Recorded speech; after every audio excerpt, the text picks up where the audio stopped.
Bonjour, voici la suite de la correction commentée de l'exercice intitulé Détecteur ionique de fumée. C'est la cinquième partie qui va porter notamment sur la quatrième question. Alors, dans la première question, nous avions montré que le poids de la particule alpha qui était piégée dans un champ électrique était négligeable par rapport à la force électrique qu'elle subissait. C'est un grand classique. À la deuxième question, nous avions représenté les vecteurs force électrique et champ électrique. Là aussi, c'est un grand classique. À la troisième question, qui est beaucoup plus copieuse, nous avons établi les équations horaires du mouvement, c'est-à-dire l'expression de x au cours du temps et l'expression de y au cours du temps, donc c'est-à-dire où se trouve la position de la particule alpha selon l'axe x au cours du temps et pareil selon l'axe y. Dans la quatrième question, là aussi c'est un grand classique, on vous demande que vaut y quand la particule alpha se trouve à une longueur L. Alors là en fait, ce qu'on cherche, si je reformule cette question-là, c'est que vaut y vaut quoi quand x vaut L? Et ça veut dire qu'il faut trouver un lien entre y et x. Le petit problème, entre guillemets, c'est que j'ai un lien entre x et t, ok? Donc ça, c'est... Je vais changer de couleur. Entre x et t. Et puis on a un lien entre y et t. Mais on n'a pas un lien direct, j'ai envie de dire, entre x et y. Vous l'avez compris, ce lien existe en fait, c'est ce qu'on appelle l'équation de la trajectoire. Ok. Donc le grand classique, c'est de partir de x et de faire ce qu'on appelle un changement de variable, c'est-à-dire on ne veut plus de t dans l'équation de y. Donc on va remplacer t par x sur v0.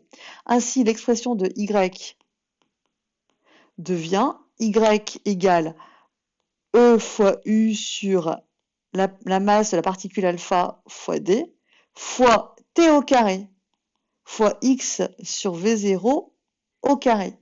Donc, autrement dit, Y égale EU sur la masse alpha sur D fois V0 au carré fois X au carré.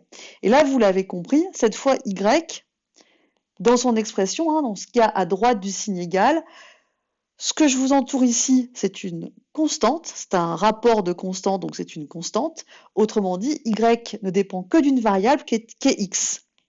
Donc on peut dire que cette fois, c'est y de x et plus y de t. Ça, c'est ce qu'on appelle l'équation de la trajectoire. Donc a priori, à cause du carré, on aurait un bout de parabole. Alors c'est ce qu'on verra dans la question finale. Est-ce que c'est vraiment un bout de parabole? Est-ce qu'on peut l'assimiler à autre chose? Alors je ne vais pas spoiler. Et nous, ce qu'on veut savoir, c'est que vaut y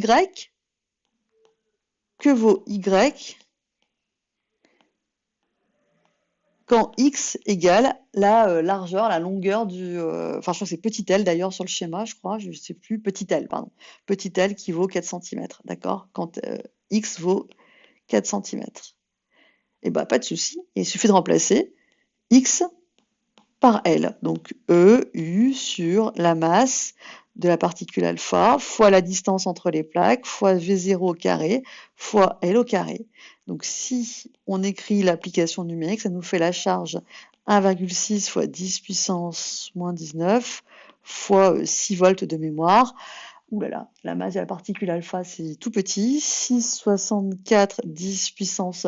Moi, je vous invite quand même à faire les calculs, surtout que là, vous êtes pépouze à la maison, donc il faut vraiment en profiter pour faire les calculs à la calculatrice. On ne se dit pas « je sais faire ». On n'oublie pas ici de convertir en centimètres. La vitesse de la particule alpha vaut...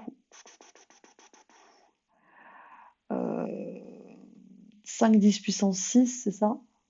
C'est où la valeur? 5 10 puissance 6 au carré fois la largeur, c'est-à-dire 4 cm au carré. N'oubliez pas les carrés, car les carrés sont fourbes, je vous le rappelle. Et quand vous faites le calcul, on trouve 3,1 10 puissance moins 7 mètres. Autrement dit, par rapport à l'axe, donc par rapport, je vais mettre ici, parce que le schéma est un peu plus léger. Donc ici, quand on arrive à 4 cm, d'accord, donc au début, la particule alpha, elle part de l'altitude y qui vaut 0. Et bien ici, la particule arrive, l'écart, si vous voulez, entre l'axe OX et la position verticale, c'est 3,1 1, 10 moins 7. Ce truc-là, là, cette double flèche, c'est 3,1 10 puissance moins 7 mètres. Vous me l'accordez, hein, c'est comme si la particule n'avait quasiment pas bougé, elle est quasiment pas déviée.